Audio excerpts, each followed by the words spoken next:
Welcome. Thrilled to see you all here. I'm Vicki Quarles, for those of you who don't know me. And if you don't know me, please introduce yourself afterwards. There's a lot of strong women in this room that I do know, and it's so exciting to see you here. And some really supportive men as well. So thank you for coming. I want to acknowledge my good friends, Debbie and Charles, visiting from Colorado this week. So please give them a warm Winchester welcome. Say hi afterwards. All right, so first we're going to hear some great, inspiring music from the talented Kevin Slick. And after that, our guest, Amanda Gross, will speak for about an hour with plenty of time at the end for questions and comments. The library does close at 8, and they need us out of here by 7:45, so that shouldn't be a problem. And after that, if you are so inclined, we're going to head over to Dividing Creek Dividing Creek Beer, and on the mall, and socialize. Christine from the Winchester Book Gallery will be there with some more books, so that should be kind of a fun time to get to know each other more, build community as we are already doing. And yeah, so let's get started. Kevin. Yay.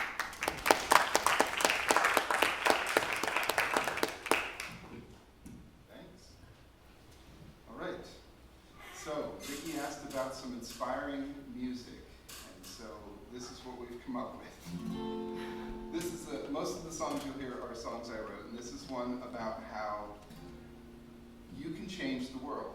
A lot of times we maybe discount how much impact we have on the world around us, but it's actually quite a lot, I think.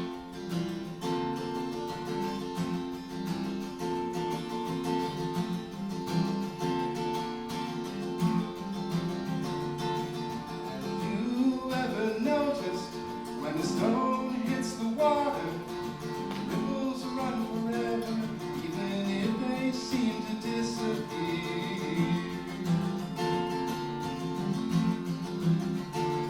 And so you and I can change the world, even if we're never there to see.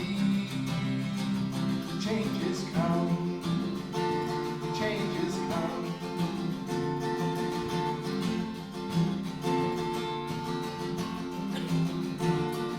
When one voice breaks the silence and another joins the chorus, when voices sing together, changes come. And so you and I can change the world, even if we're never there to see. Changes come, changes come.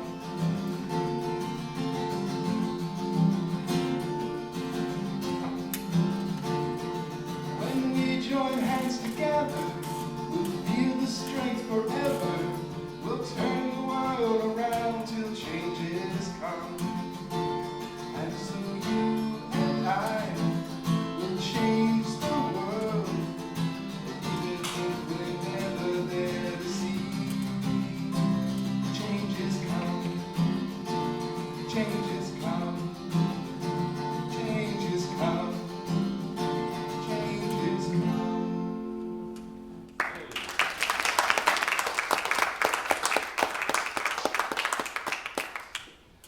So one of my favorite genres to read is biographies, and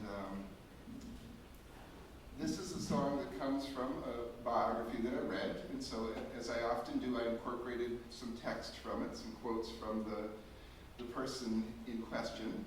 I'll let you discover who it is, but this is one of my heroes, one of my mentors of inspiration. When I read her biography, I just thought, man, I was born like 150 years too late, because that's somebody I would have loved to have hung out with and talked to.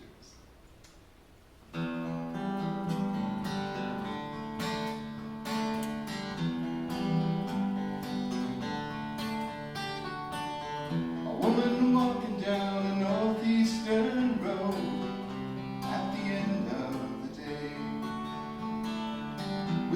step she takes, the past fades away. With each step she reclaims her own life. Along the way, she stops for a while. Someone says, friend, rest here. Tell me, where have you been? Where are you bound? And friend, what is your name? She said, I'm traveling through this land, so I am a sojourner. And I'm following my God, and His word is truth, and His word will be my name. Oh, my name is Sojourner Truth. Oh, my name is Sojourner Truth. And I'll fight for freedom with the word of truth, the only weapon I'll need.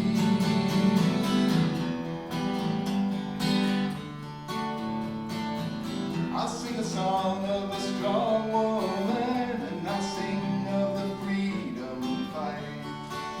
I'll sing a song of one who's lived in chains, lived through the darkest night. Oh, my name is Sojourner Truth.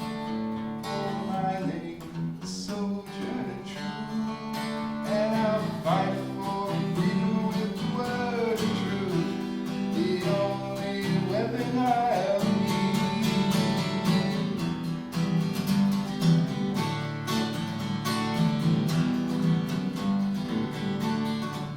And so today when we hear Sojourner's story, we're reminded of her truth. Now, who among us is gonna change the world? It could be me, it could be you.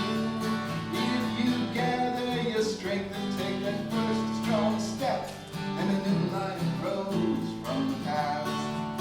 But don't forget the struggle that brought you here, and the struggle made you free at last. My name is Sojourner Truth. Oh, my name is Sojourner Truth. And I'll fight for freedom with the word of truth, the only weapon I'll need. Oh, my name is Sojourner Truth. Oh, my name is Sojourner Truth. Sojourner Truth.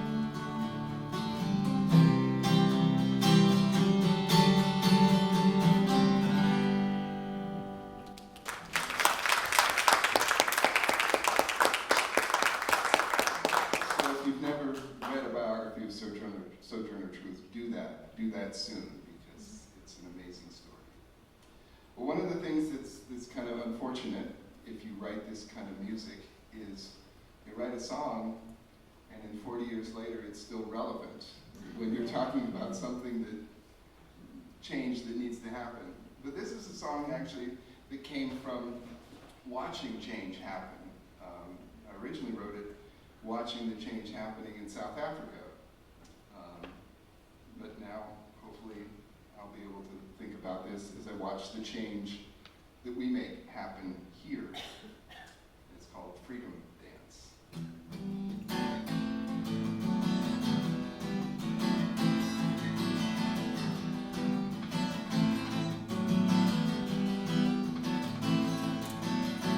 My heart must be like thunder, rolling in harmony with the heartbeat of a million others, rising up to be free. I'm rising high like the ocean, with strength inside of me, dancing on the wings of freedom. Strength inside of me is the power to be free.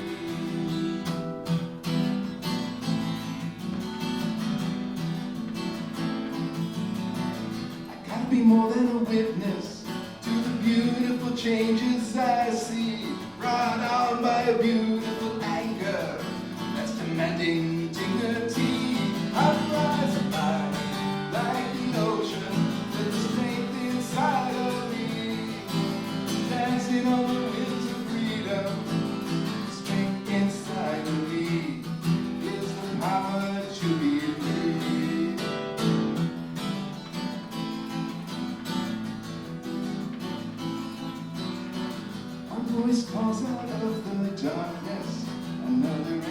sound, and then we multiply the power by the unity that's found. How rise and high, like the ocean, with the strength inside of me, dancing on the winds of freedom. The strength inside of me is the power to be free.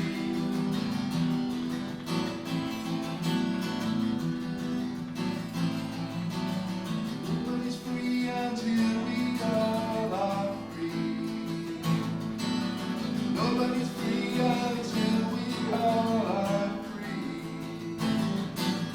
Nobody's free until we all are free.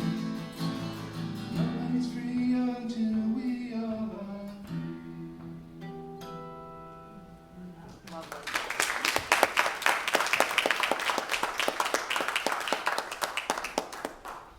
Well, this is one that I did not write. It's written by a friend of mine named Pat Humphreys. Maybe some of you have heard her wonderful music. She and her singing partner, Sandy, had a group called Emma's Revolution, of course, referencing Emma Goldman, and if I can't dance, I don't want to be part of your revolution, her famous comment. And this is one of her many amazing songs. It's called Bound for Freedom.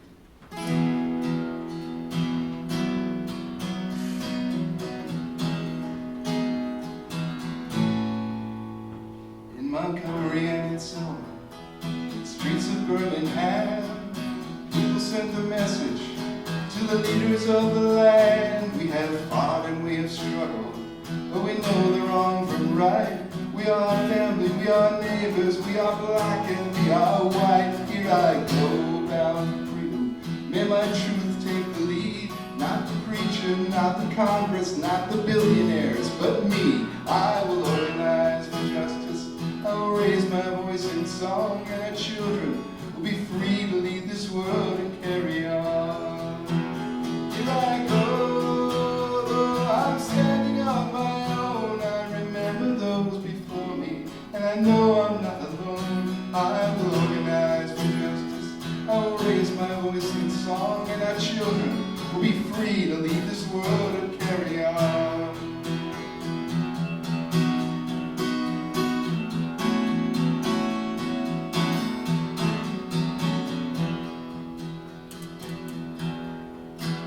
From the streets of our fifth cities, across the ocean and beyond, people of our nations create a common bond. With our consciences open, we will find what is right.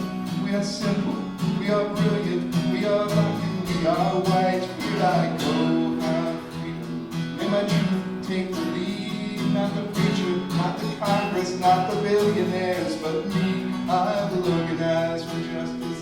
I will raise my voice in song, and our children will be free to lead the world and carry on. Here I go, I'm standing on my own. I remember those before me, and I know I'm not alone. I will organize for justice. I will raise my voice in song, and our children will be free to lead this world and carry on.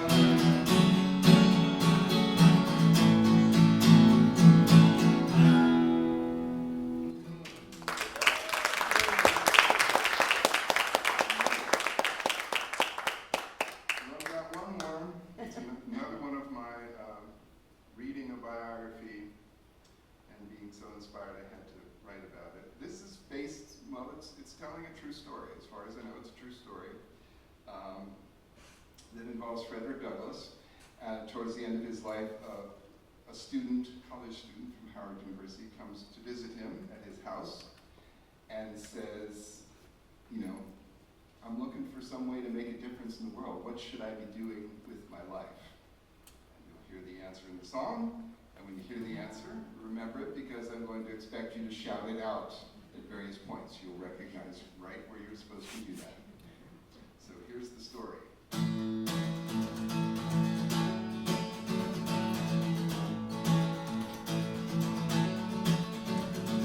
Frederick Douglass, freedom fighter, always spoke the truth. So when a young man came to his front door and said, tell me what to do with my life to make a difference.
looked at, and I had to narrow them down because we don't have time. We could do a whole concert, a whole night. It's great. So we may talk about that as we move forward in this really important work that we need to be doing. So I learned about this book from my friend Ella Honesty, who is here, and she's involved with an organization called Coming to the Table. She co-facilitates that here locally. It's a national organization with Kristen Lace, thank you, Executive Director of Bell Grove. And their vision of Coming to the Table is to heal racial wounds from the past. So after reading the book, and are you okay, honey? Me? Yeah? Oh, I didn't know she was here. I was just She's saying. here. Oh, yeah. Sorry. She came in late. So after reading the book and learning that I'm the descendant of Virginian slavers, I knew I needed to bring Amanda here to share her important work. And fortunately, she eagerly said yes, and here we are. The work could not be more important than it is right now. I do want to mention a few other organizations I'm involved with that are doing also really good work. There isn't time to talk about their visions and missions right now, but see me afterwards and I can share more. And there are some representatives here as well who will gladly share. There are the blue half sheets. Hopefully everyone got one with the websites of all of these organizations, so be sure to grab one. So the NAACP, I'm Just Me movement, Bell Grove Plantation, Winchester, Worth Fighting For. So yeah, just a lot of good work being done, but those are the ones I'm personally involved with.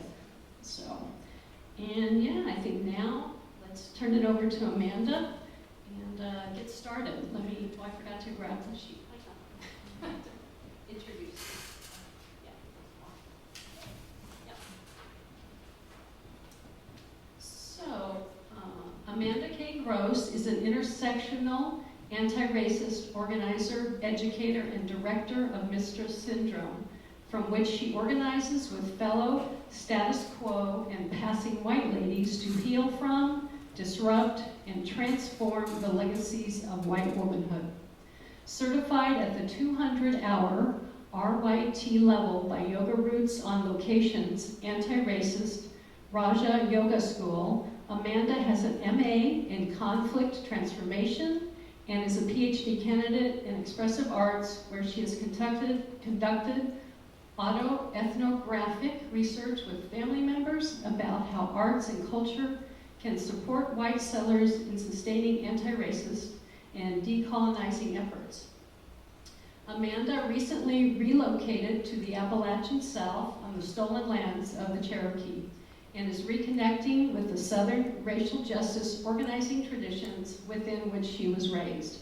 Her other writings include contributions to resistance, confronting violence, power, and abuse within peace churches and bodies and beliefs, purity culture, and the rhetoric of religious trauma that's forthcoming.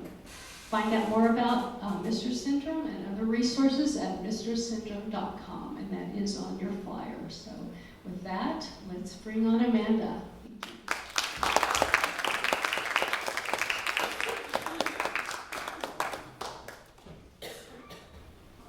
you. Can y'all hear me okay? Yeah.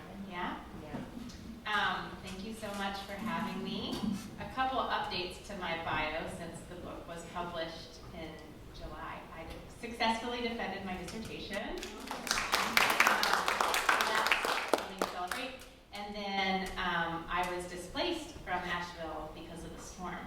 So I'm currently living with family in Harrisonburg, Virginia. So I'm very close to y'all. And very honored to be invited. Thank you all for your work in getting me here, and thank you all for coming out tonight. I have not spent very much time in Winchester, so it's been really lovely to be here so far today. As was mentioned in my bio, I do have a yoga background. So we're going to start with a moment of centering, which is as much for me as it is for you. Anything I offer as a suggestion, please honor yourself and your own practice. If you want to engage, you can close your eyes. You never have to. Maybe you want to point your gaze down and take a moment, check in with your body. See how you're doing. Seeing if you notice anything, any part of your body that's speaking to you, maybe loudly or quietly. Maybe you notice your breath, noticing where you feel your breath in your body. Noticing how you are arriving today.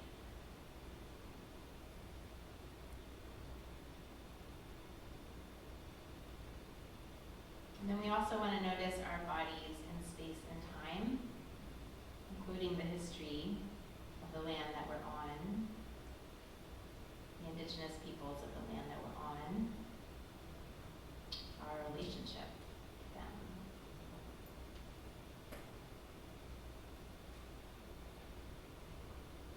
We want to situate ourselves in this moment of crisis and acknowledge it's the result of compounding unacknowledged, unhealed, continued traumas, especially for Indigenous, Black, Brown people and communities.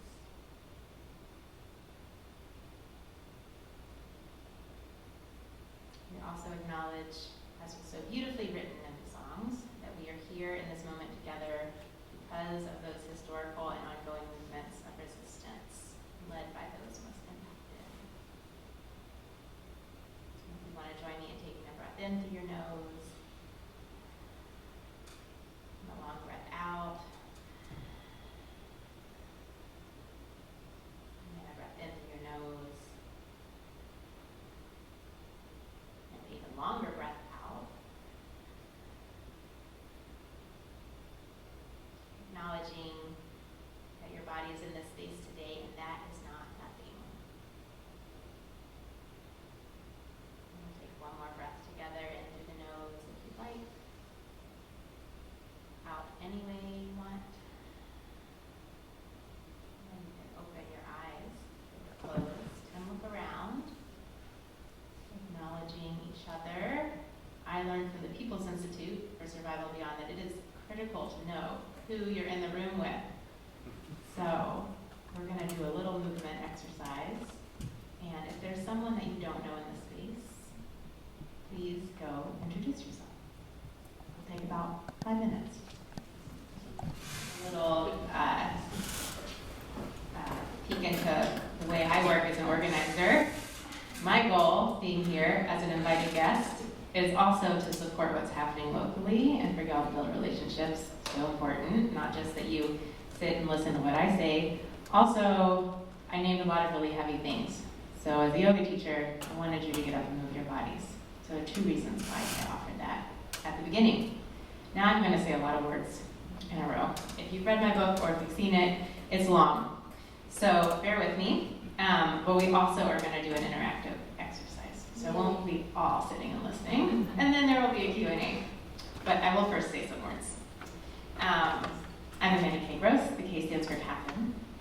And I want to first situate this book that came out in July of 2024 within our May 15th, 2025 context.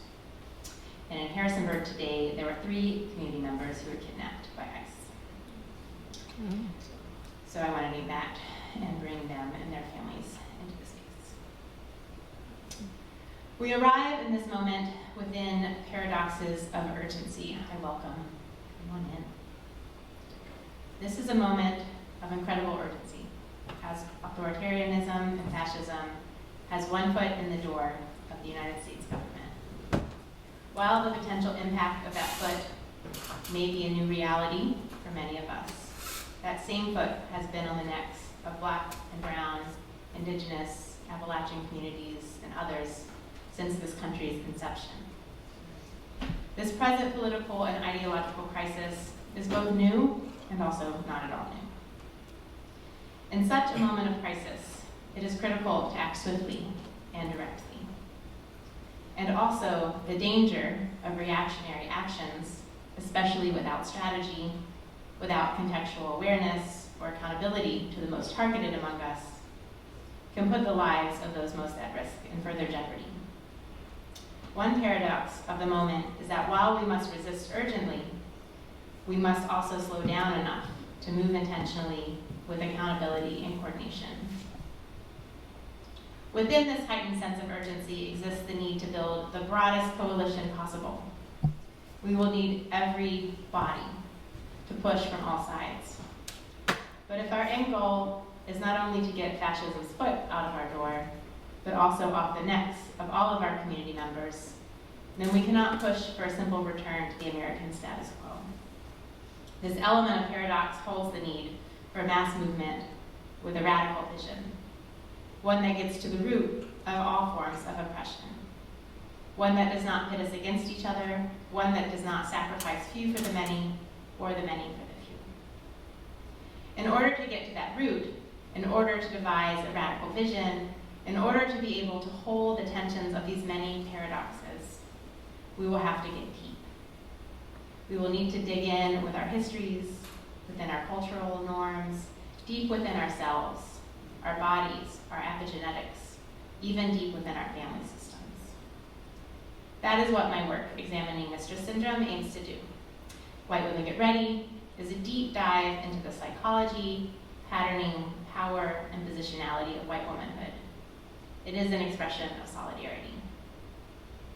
In this deep dive, it is a complement, and not a substitute, to the generations of work, organizing, and scholarship by those who have been and continue to be most impacted by racism.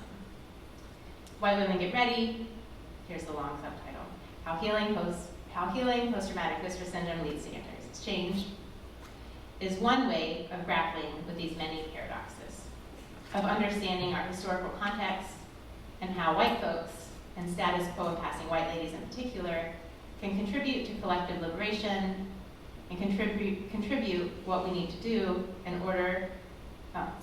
contribute to collective liberation out of an authentic sense of solidarity. Because when we know, like really know, in our bones and connective tissues and muscle memory, that my liberation is tied up with yours, then we have no choice but to act.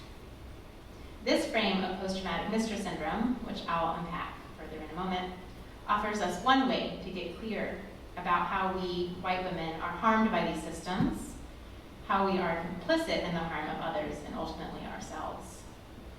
I propose that if we can work with the feelings of defensiveness, denial, shame, and guilt that inevitably come up when being identified as part of the problem, then there's the potential on the other side to also recognize that we can be part of the solution.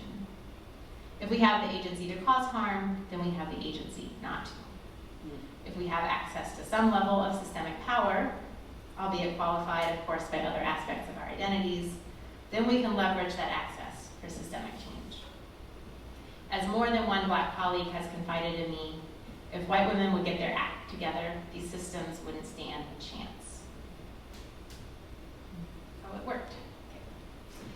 Okay. So working with post-traumatic mistress syndrome has helped me get clear about the ways I'm harmed and about the ways I also harm. It has supported me in feeling and grieving, and has supported me to reclaim my agency to make different choices, because the choices made from a positionality of white womanhood have drastic impact. Dr. Joy DeGruy's book on post-traumatic slave syndrome was one of the first places I learned about the interlocking traumas of victims and oppressors. And so this is a quote from Dr. Joy's work. These crimes are perpetrated in a seemingly never-ending cycle. For who can be truly human under the weight of oppression that condemns them to a life of torment, robs them of a future, and saps their free will? Moreover, who can become truly human when they gain so much from the pain and suffering of those whom they oppress and or take advantage of? Dr. Joy's groundbreaking work describes post-traumatic slave syndrome as, quote, a condition that exists when a population has experienced multi-generational trauma resulting from centuries of slavery and continues to experience oppression and institutionalized racism today. Dr. Joy later posits that white people have also been impacted by this legacy of multi-generational violence, racial superiority, and the justification of 500 years of trauma and dehumanization that Europeans and their descendants and their institutions produced. So to paraphrase Dr. Joy, if there is a post-traumatic slave syndrome, then there also must be a post-traumatic master syndrome. Or, to apply Rachel McNair's perpetration-induced traumatic stress, post-traumatic master syndrome speaks to the psychological consequences of violence against human beings on the people perpetrating the violence. So when I asked a friend and colleague of mine where I could find that book on post-traumatic master syndrome, he told me it was mine to write. This book is me accepting his challenge, with one important modification. Post-traumatic master syndrome isn't entirely mine to write about, but post-traumatic mistress syndrome most definitely is. There is a personally specific way that I have been colluding with whiteness that comes out of my own unique human story, yet cannot be detached from the story of other white folks. I'm a status quo passing, white, Swiss German Mennonite lady who grew up in Atlanta. Chances are you're not. But if you're alive today, and especially if you've been racialized as white and navigated white girlhood or white womanhood at any time in your life, then post-traumatic mistress syndrome, or mistress syndrome for short, has something to say about your story. I unpack my stories in this book so that we might get clearer about our interconnectedness. And that way, mistress syndrome is both incredibly personal and expansively collective. Unpacking mistress syndrome means understanding that it's not a unique affliction. Individualism may keep us from seeing how similar our experiences are, and by design keep us from coming together based on our racial socialization, rather than organizing solely around our gendered ones. Even the movements that were supposed to be about our liberation have failed us. In feminism's every wave, white women have sought to advance our gendered positions by justifying our value to whiteness, by proving to white culture that we play a necessary role. For poor and working class white women, this middle class aspiration provides a link to affluence, if not a material substance. Because at least in whiteness, we are not them. For middle class and affluent white women, a middle class experience is the one I'm most qualified to speak from. Feminism has been a way out of the psychological doldrums of being valued for our bodies, an intellectualized pursuit while being imprisoned behind the walls of patriarchy. Bless you. In the warped mind of patriarchal protection, all white women gain protection from men of color in exchange for our increased availability to white men. We have had black men lynched and black communities terrorized and burnt to the ground on behalf of keeping our perceived sexual purity intact. But we can't keep wealthy white college athletes from sexually assaulting us on video, with entire institutions and court systems co-signing on their right and innocence in doing so. So mistress syndrome describes the false path that we white women have inherited.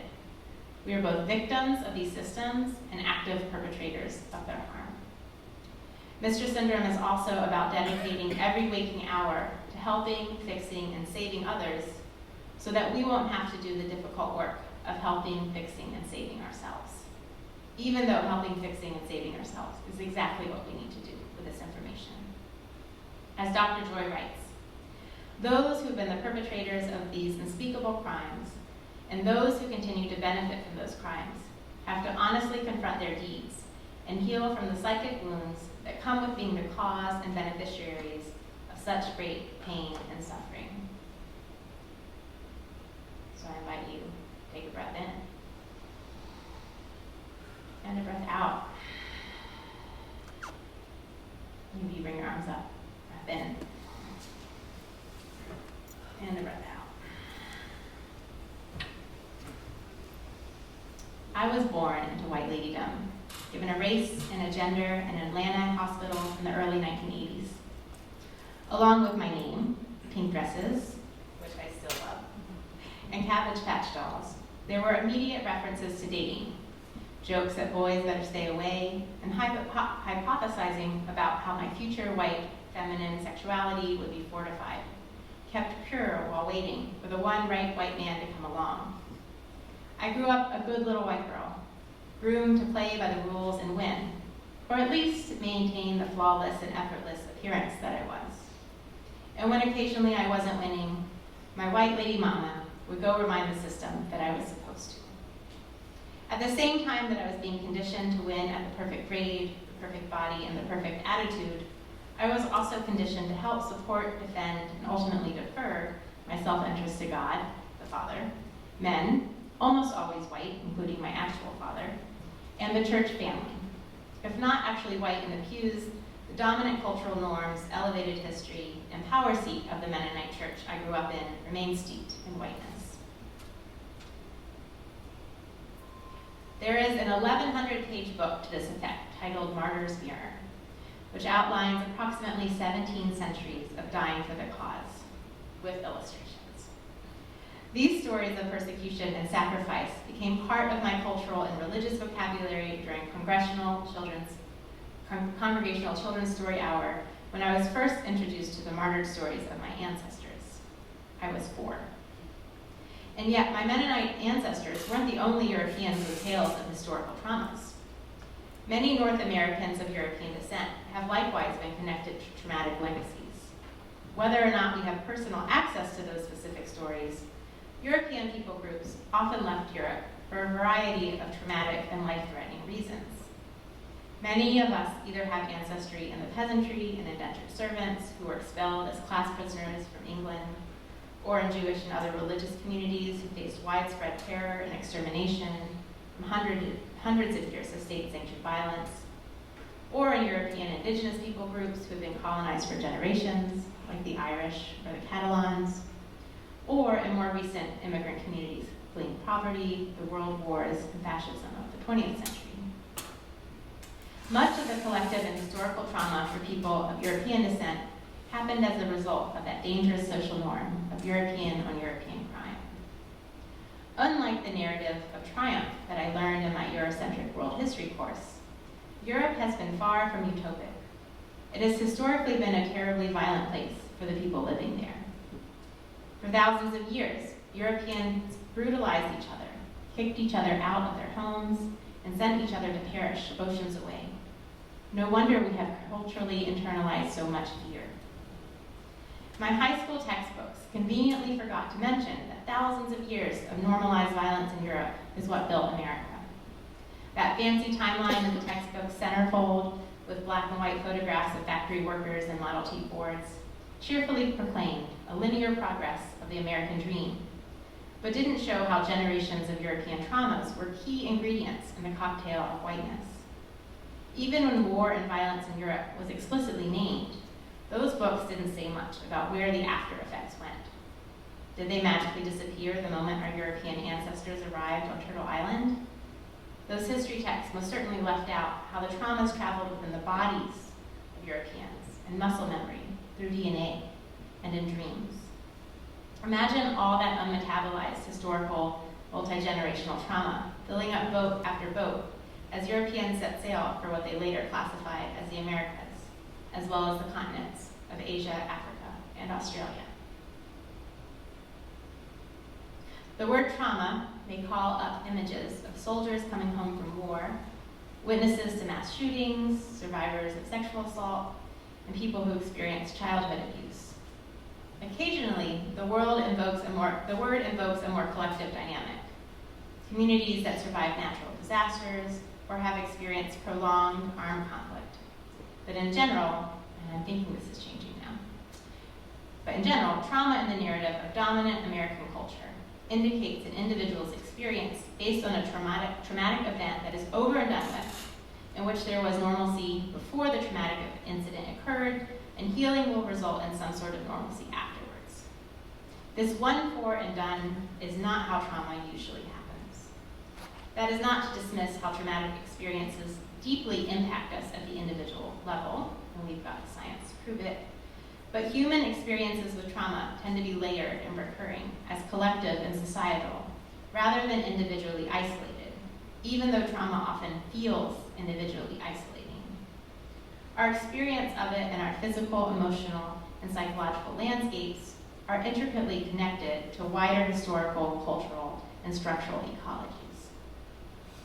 Most of us humans living on this earth have encountered a combination of collective trauma in one way or another. Tragically, we don't have to travel farther than the United States for horrific, large-scale examples that have had long-term impact on many communities. The transatlantic slave trade, chattel slavery, and their racist legacies invoke layers of collective, historical, cultural, and structurally induced traumas for generations of people of African descent. The attempted genocide of indigenous peoples of this land through armed conflict, displacement, sexual abuse, attempted erasure, disease, calls upon many interconnected forms of collective trauma, both historical and ongoing. And this is all artwork that I've made. The piece on the left is called Smallpox Blanket, How the West Was Won. So that's what the smallpox virus looks like under a microscope. Even if we are not directly experiencing them, we witness our fellow humans experiencing these traumas daily. If you are white and reading this book, or attending this talk, you most likely have some awareness that racism has caused, and still causes, trauma for people who have been racialized as Black, Indigenous, Asian, Pacific Islander, and other racial categorizations the U.S. system has imposed on humans not racialized as white. You may even have reflected on what it means for you, as someone who has been racialized as white, to be connected to the traumas of racism, both past and present. But it is less likely that you have considered how the collective trauma of racism also harms you as a white person. Personally, I was 30 years old before I seriously considered how racism, and specifically whiteness, is harmful to me. My childhood field trips included days at the King Center. We had civil rights activists as school assembly speakers. I knew racism was a thing. I knew it was still a thing. I knew racism was bad for Black and brown people. White activists growing up in Atlanta who had stood with racial justice weren't just children's books characters, they were my friends' parents and attended my parents' house church. But for all the racialized harm I learned about and witnessed with my own eyes, not one adult ever suggested that racism was something that also concerned my or my white family's well-being. What might it mean if white people approached conversations about race and racism, becoming aware of not only our complicity, but also of our own psychological harm? How might we respond to the subsidies for fancy developments if we understood them as decreasing our own quality of life? How would we approach the closing of local schools differently if we could feel in our bones the harm it caused children, including our own? What decisions might we change if we saw how our daily choices contribute to racism and our current trend toward fascism? If we viscerally felt its damage when immigrants are kidnapped by masked men, when children are bombed, and student encampments are razed, how might we develop more grace and compassion for ourselves and each other?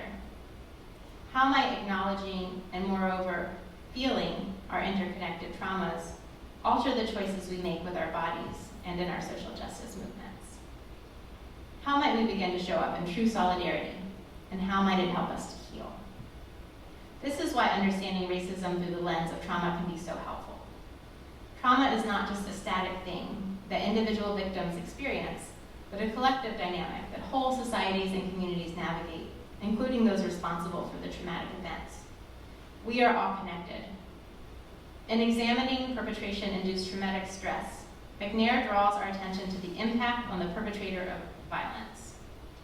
It may not be at first so easy to understand why a perpetrator might also suffer from symptoms that are similar to PTSD. After all, wasn't it the perpetrator who brought about the stress-inducing situation in the first place? Why should we feel sympathy for the perpetrator? And how can they claim to be suffering from anything remotely like PTSD? And even if the perpetrator is suffering, isn't that perhaps some sort of fair justice? McNair compiles studies revealing that a high percentage of soldiers in war either avoid shooting or intentionally shoot off target when in close physical contact with the assigned enemy, especially when eye contact is involved. To adjust for this, the U.S. Army altered training methods to desensitize and condition soldiers with denial and defense mechanisms. While this adjustment resulted in more efficient shooting, according to McNair, it also contributed to greater psychological costs in the long run. Such desensitizing mechanisms have been built into structural racism and the culture of whiteness, and at great psychological costs. Especially over the past several decades, these denial and defense mechanisms have enabled more covert forms of racism to flourish and more overt forms to make a comeback. Denial and defense mechanisms. along with dissociation and deference, are coping mechanisms that we use to survive, but not necessarily to heal from traumatic events.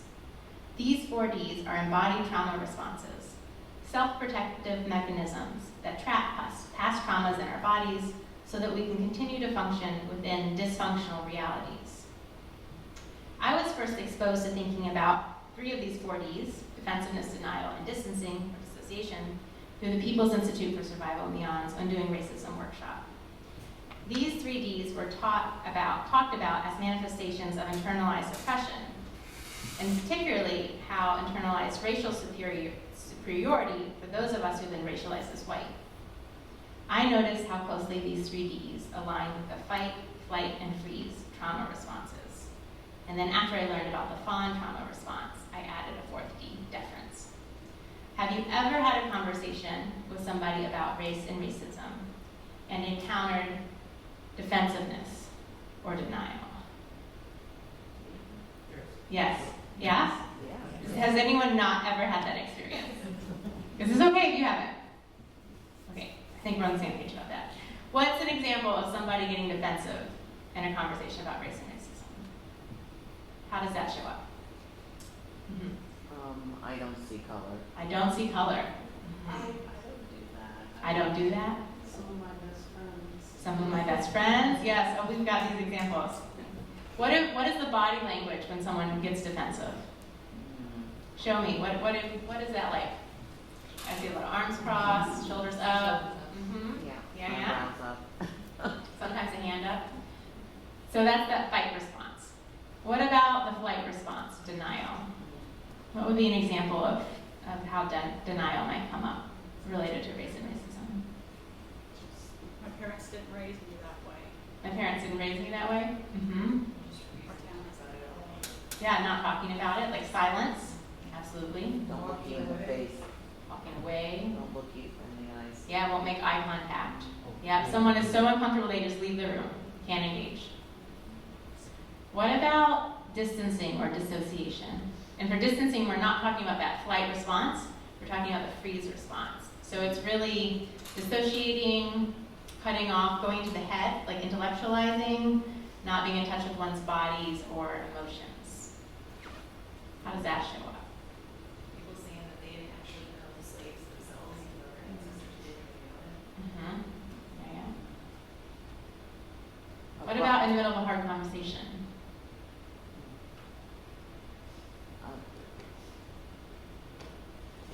Basically turning the table and talking about how black people treat other black people. Mm-hmm. Yeah, so it's turning it around. So this freeze response, for me, the dissociation, the distancing, I had an experience at a farmer's market where I was just enjoying the lovely day. And a friend that I know from the Fiber Arts Guild came up to me and greeted me. We had a cute little conversation. And then she said told a racist joke. And I have had 15 years now of very focused experience talking to white people about racism, calling out my own family members. And in the moment, I froze. Like, I physically froze. I wasn't able to say anything to her. And I went into my head, and I thought about all the things that I could say, and if it was right, should I say this or should I say this? And by the time I had come up with something, the moment was over, right? She had said goodbye, she was on her way. So for this D, we're really talking about freeze, not being able to speak, right? Shutting down. What would be an example of deference, that fawn response? Please and appease, people pleasing. How might that show up in a conversation about race or racism? I don't see you as black. I have that a lot. I don't see you as black. Yeah. Laughing at that appropriate joke. Mm-hmm. Yeah. So one of the ways it showed up in my family system is my dad, who's a hardcore Trumper, would say something at the dinner table, and the women of my mother's generation would kind of laugh it off or change the subject and wouldn't address it. So they would fawn because they didn't want to deal with direct conflict with him. So whatever could get the moment, have it go smoothly, didn't want to ruin the family dinner or the holiday. That's one of the ways that I saw it. One of the ways that it has showed up for me is in my organizing work, and particularly as it's, I think deference for white women is really important because it's the strategy that we've developed to stay safe while staying in proximity to power, right? To keep ourselves and our children safe. So I learned it, right, in relationships to white men in particular, in certain power dynamics. But it has played out for me, especially in my relationships with women of color in organizing spaces, where I'm afraid that I might get something wrong, say something accidentally racist, and so I defer to the woman of color in the room because I don't want to put myself out there, right? So it's coming from this different power dynamic, but it's playing out in my life in a very different way. And then what has happened in almost all of those situations is that ultimately my real thoughts and opinions do come out. And then it's been horrible for my relationships because it means to them I haven't been honest, right? I wasn't speaking my truth from the beginning. I was just deferring, going along with it. And then folks have been like, well, I can't trust you because you're pretending that you agree with me and you really don't, right? So I think one of the things that's really important about these 4Ds is like we can learn them based on certain aspects of our identities and certain contexts, but then we act them out in positions, places where we may have like a lot of power, right? So these 4Ds, I have them nested here because often we have a go-to, right? There's one of them that comes up for us. And it can be different in different contexts. With my dad, defensiveness. The fight response comes out, right? I've been arguing with him since I could speak. But deference and organizing spaces that are like people of color led, deference is my go-to. So I'm going to invite you to think about what is your go-to of these 4Ds and in what context. Just choose one or two contexts that you want to think about. And then I'm going to invite you to share it with the person next to you. So what is your go-to of these 4? And in what context? And we'll have about 5 minutes to do that. So find a friend, a buddy, maybe an acquaintance, maybe you're not friends yet. Introduce yourself if you haven't already.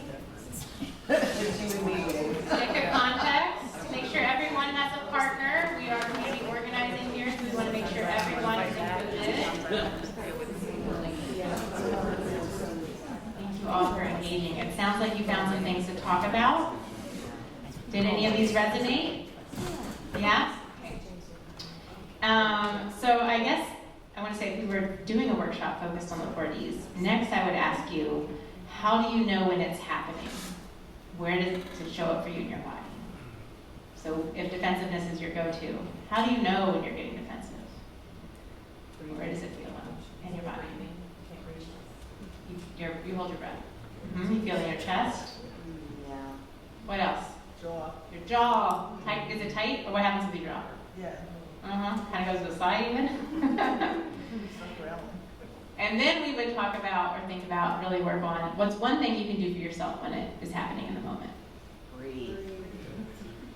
You can take a deep breath. If you're in freeze, slowing down and taking a deep breath and pause might not be the answer, right? So it depends on your body and which of these is showing up. Because if you're in freeze, you might need to figure out a way to move. I like to stop my feet on the floor.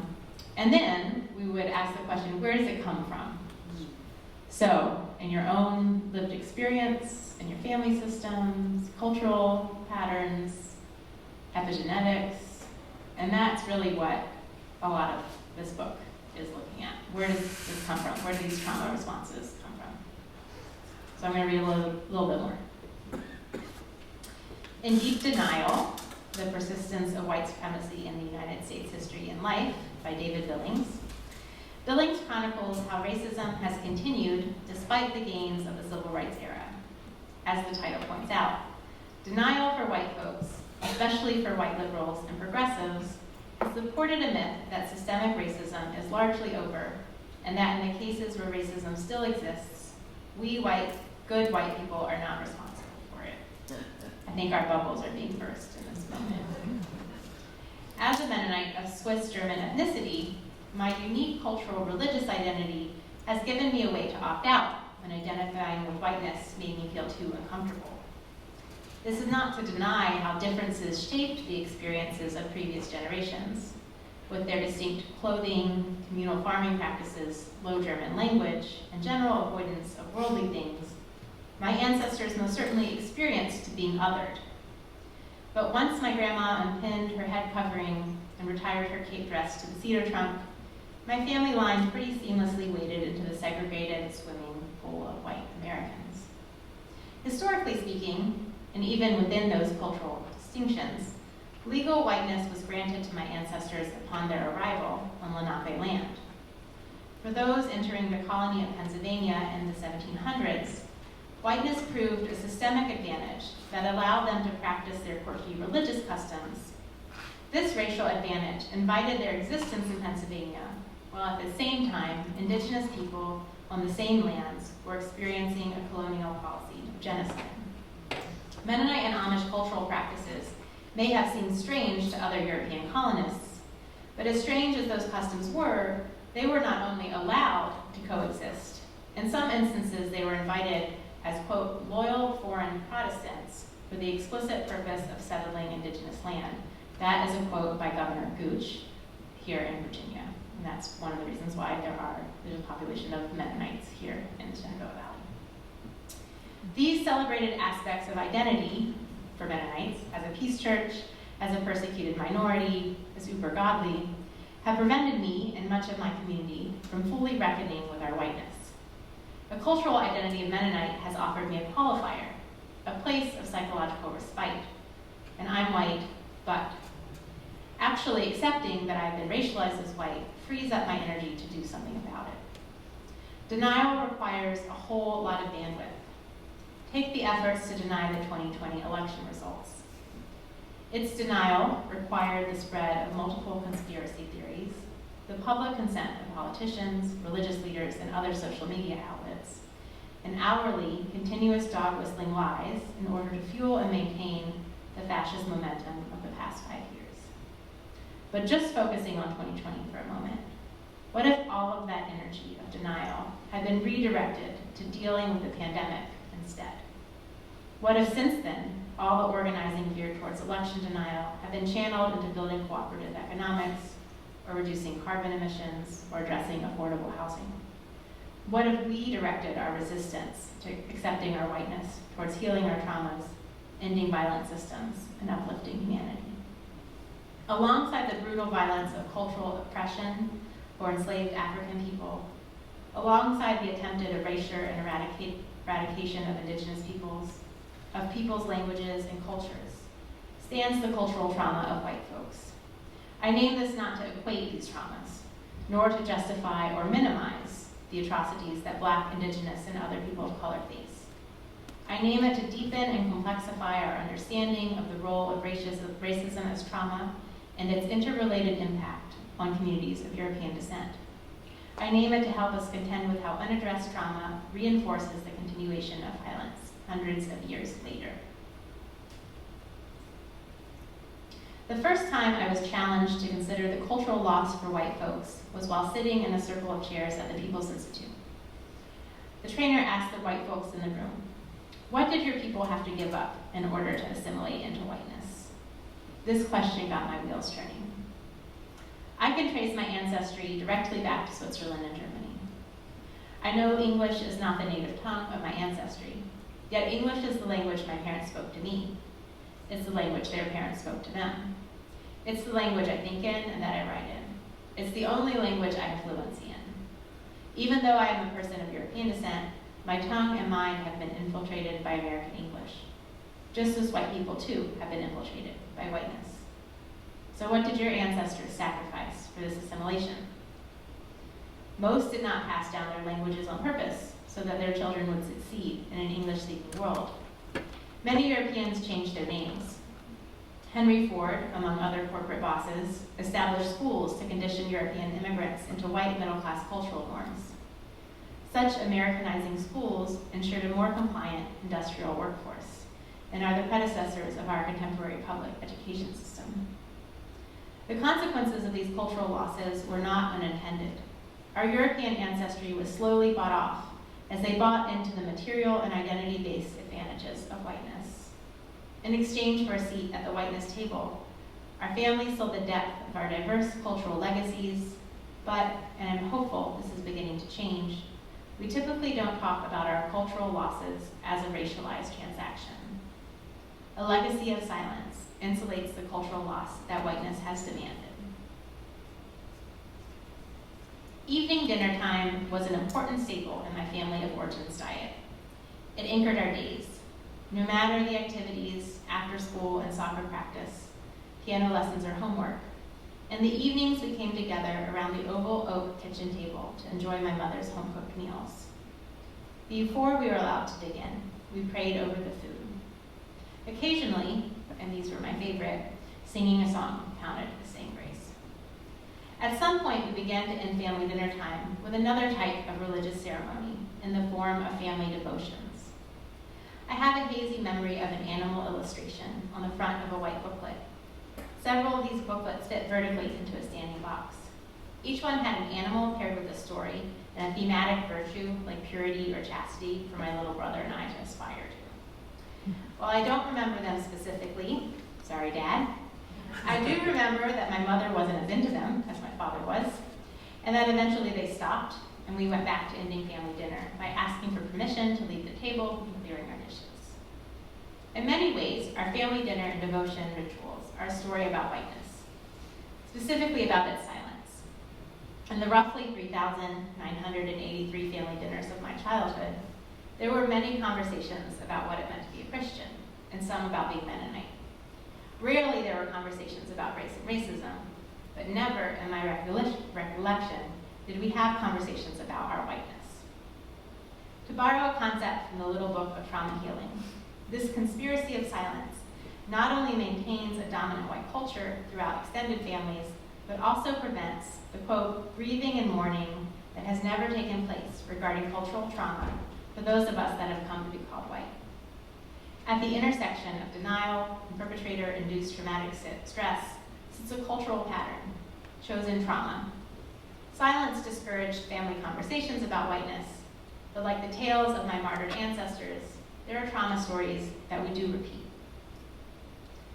Chosen trauma may prevent victimized groups from moving forward in healthy ways so that they become obsessive about the trauma, developing a fixed identity narrative that reinforces a sense of entitlement about what they are owed, and that justify acts of aggression and violence against others as a way of reclaiming what was lost. On the other hand, a chosen glory is marked by high points, often victories in a group's history and story that are a source of pride for the group, often but not always one at the expense of another group. A chosen trauma and chosen glory may be the same event. Like the legacy of the Confederacy in the South and its ongoing symbols of flags and monuments, like the pervasive rituals to remember 9/11, like the lasting effects of the Holocaust on the identity of Ashkenazi Jewish communities, European Mennonites uphold our loss and persecution as a cornerstone of our collective identity. The problem is not at all in remembering or honoring our traumas.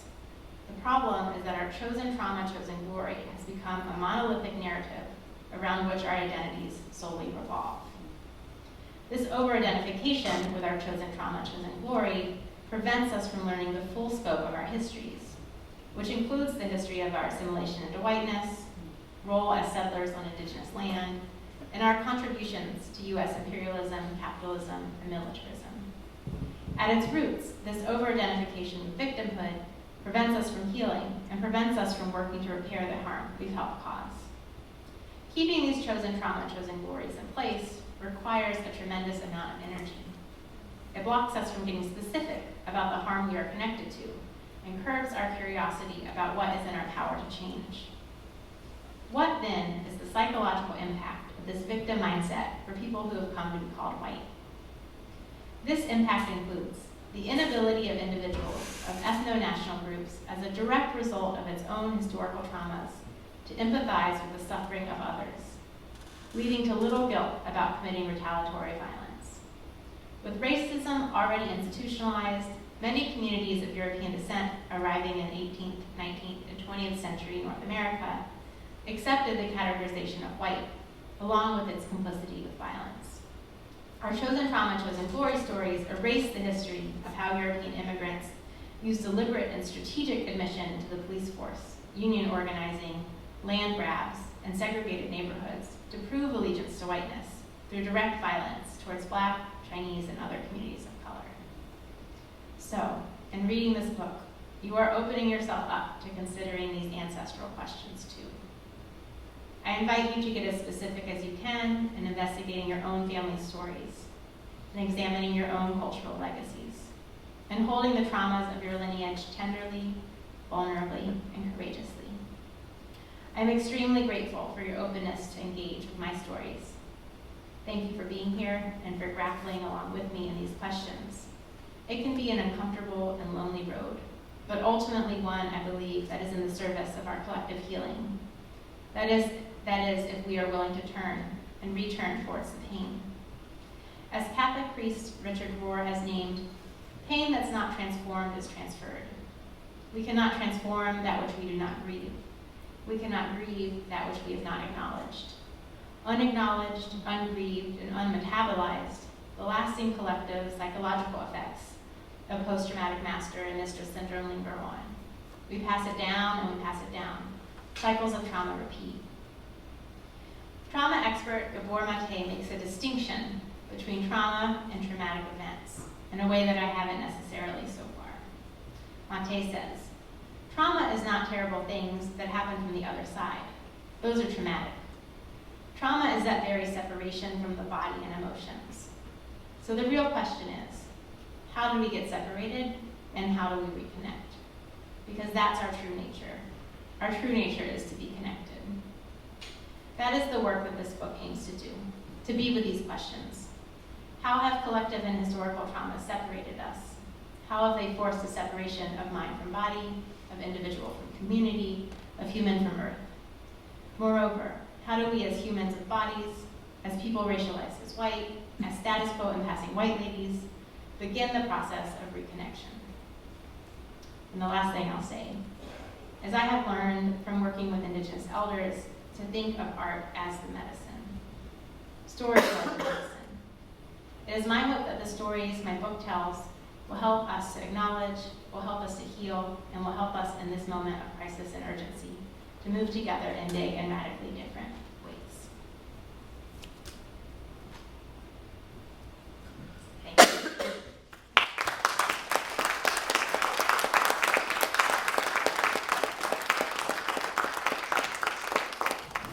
Okay, so you don't have to answer this or not, because it is a little personal, but do you still subscribe to Christianity?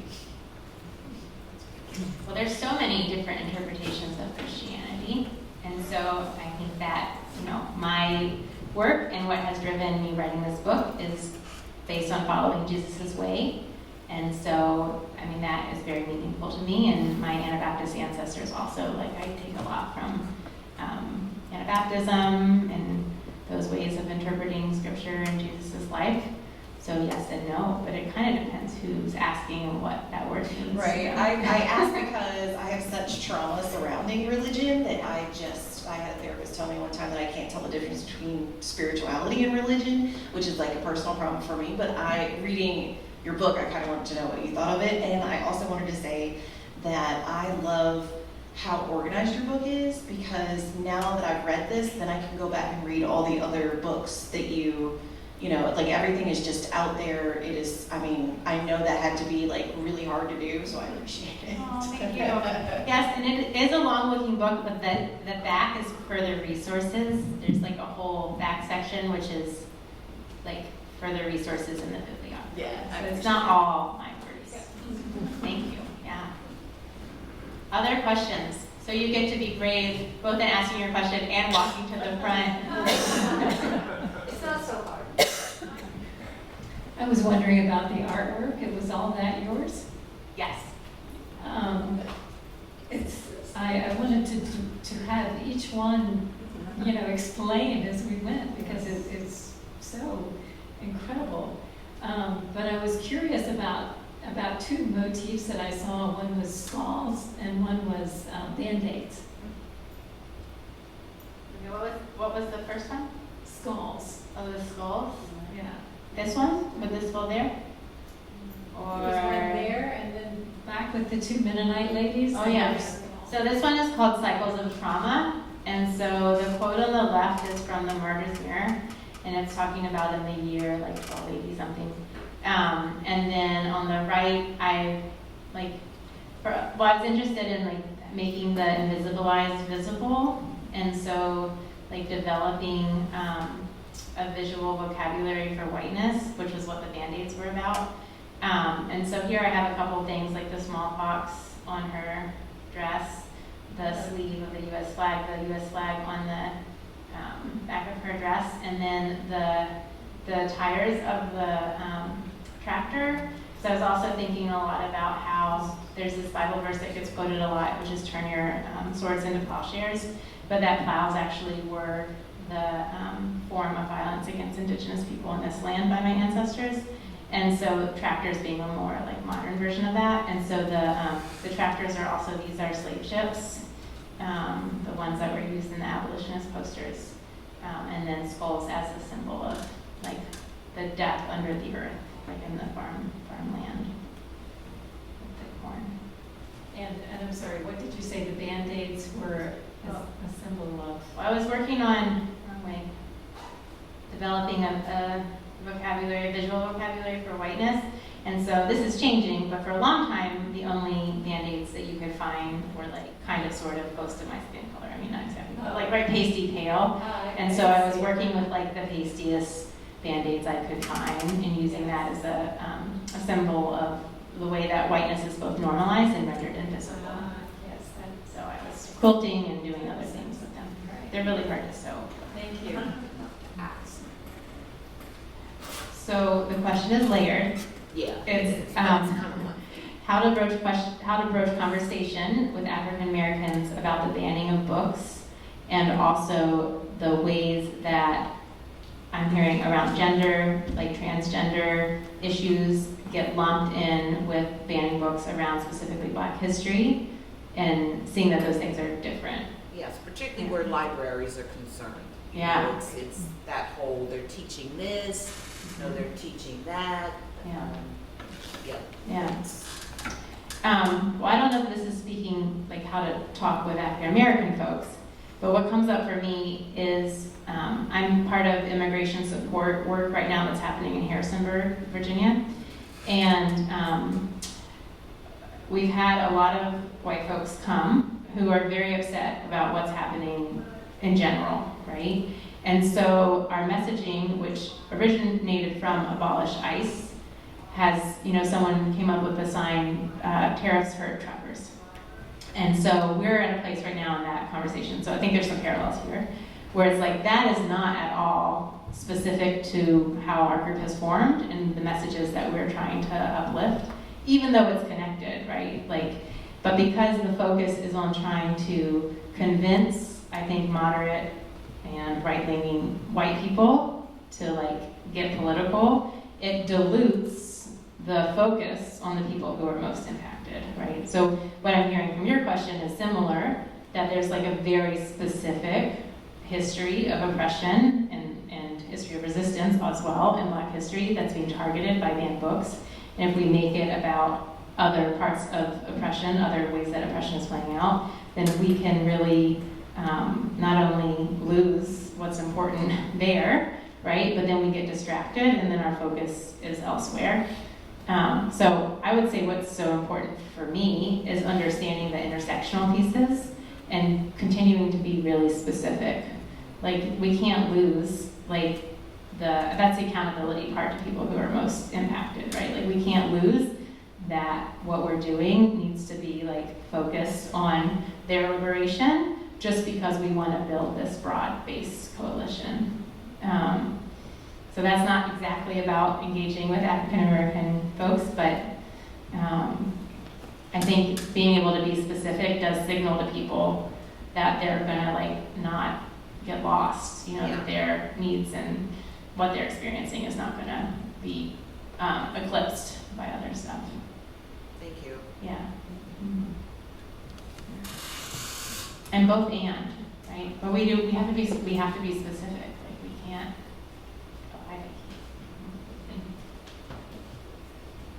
So this might be hard to answer, but what would be one or two action items we can start to do? Because I think, at least for me, I read lots of books, this is great, and then what, right? So it's the action. And so what are your thoughts on, as a very white woman, what can I be doing? What's the action you would suggest to start with? It's pretty general. So I'll repeat that like my book is a complement and not a substitute.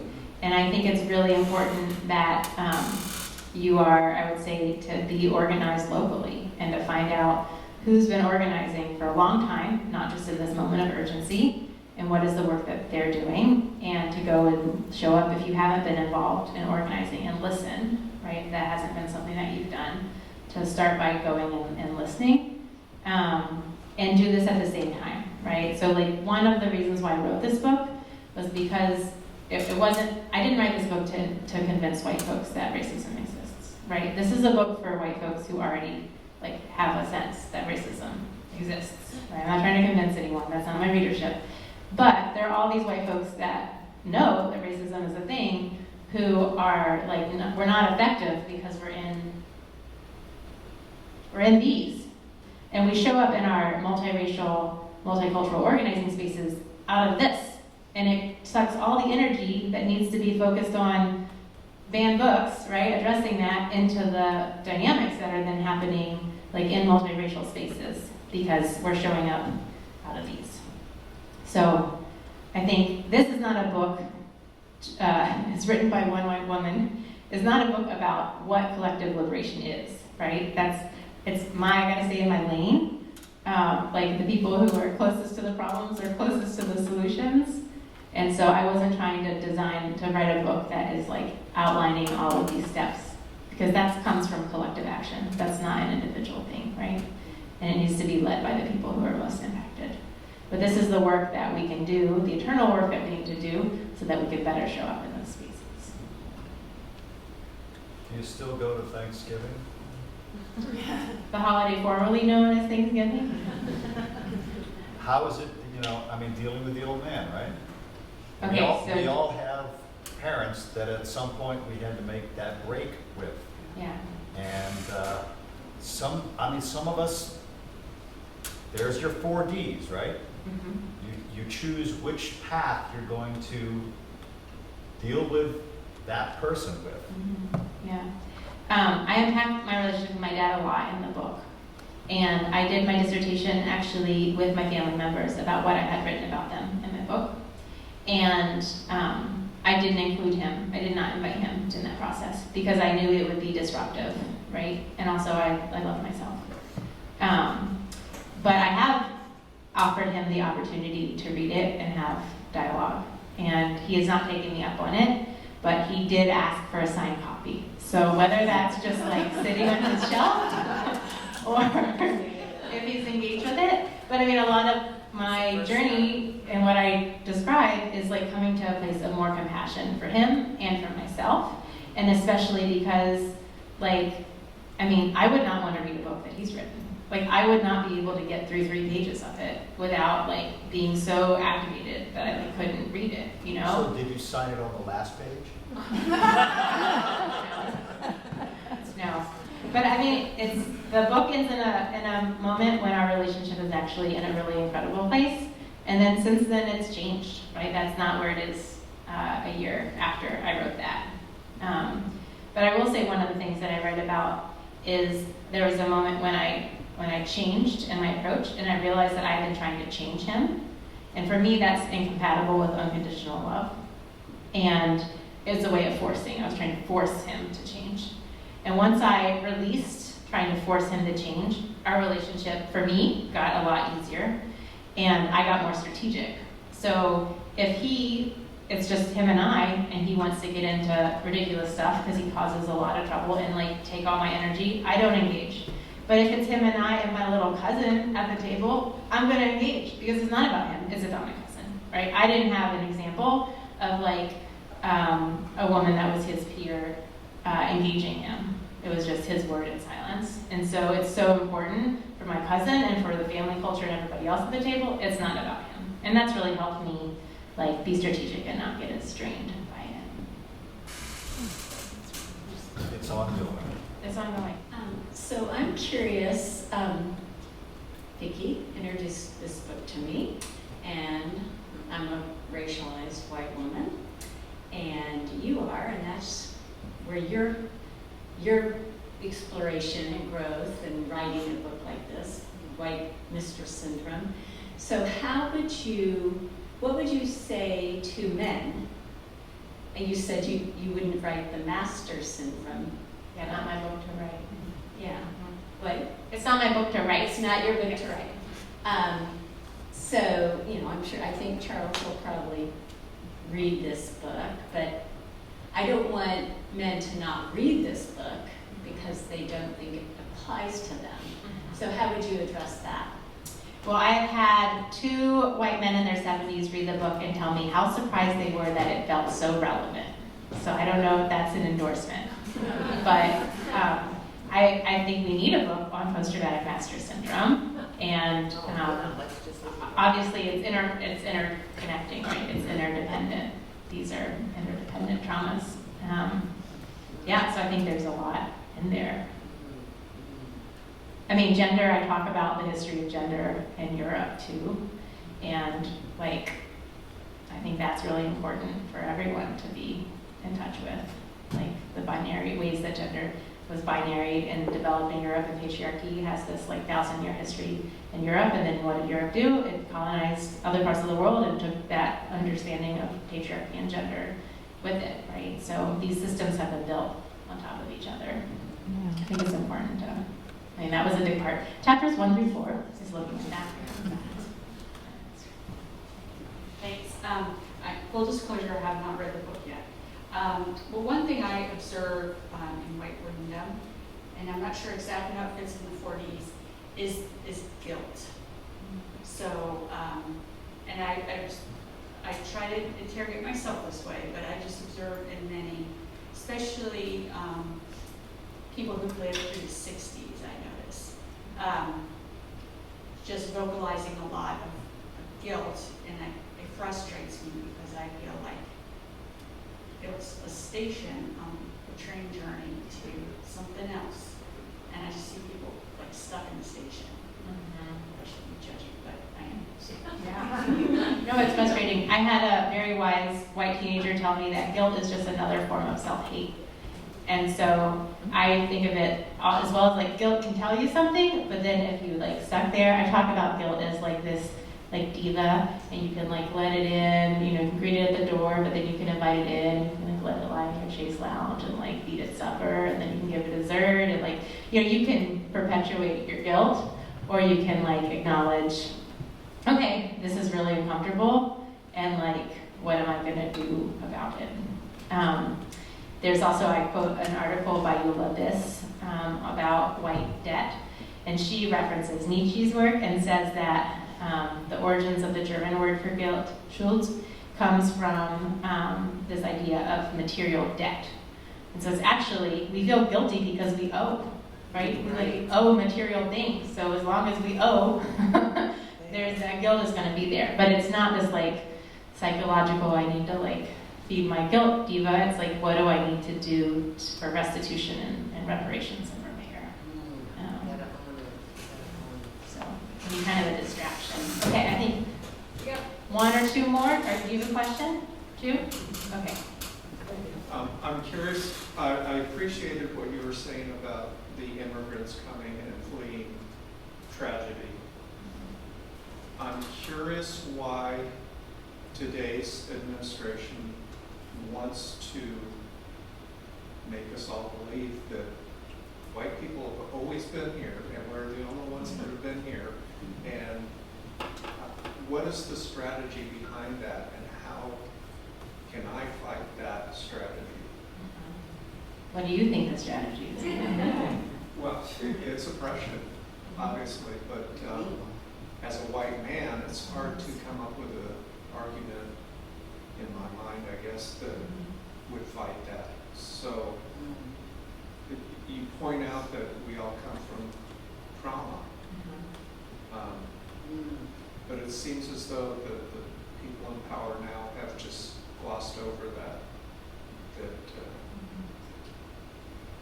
things have always been rosy, and we should just go back to being rosy. Denial. Yeah. Yeah, I mean, divide and conquer has been around for a long time. That's what the concept of race was built on. The history of Bacon's Rebellion is often referred to in a lot of anti-racism spaces, but even before that, there was divide and conquer that was happening, right? If we can, Jacqueline Badalora's work talks about, like, okay, before in the colonies here in Virginia and Maryland especially, there were European indentured servants, there were enslaved African folks, there were indigenous people, members of indigenous tribes. But once this idea of legal whiteness was created, it actually didn't, there were differences between those folks, absolutely, but it didn't raise the status of European indentured servants, really, hardly at all. What it did is it dropped out the bottom for everyone else. So, that myth that whiteness is, somehow gonna have tons of material benefit, actually, what we see is that it means that stuff gets really, really bad, so that the disparity grows, but it's not actually benefiting poor working class white folks that much, right? So, I mean, that's part of it in terms of how we've been sold, taught to think around racial lines and not class lines. That's part of our history.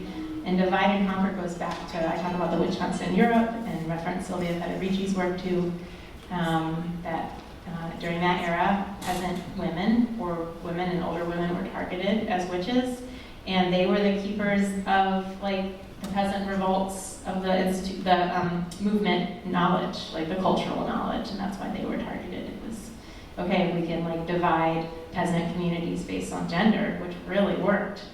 Then they're not going to be able to resist the landlords and the ruling class. That's more of a heady kind of reason.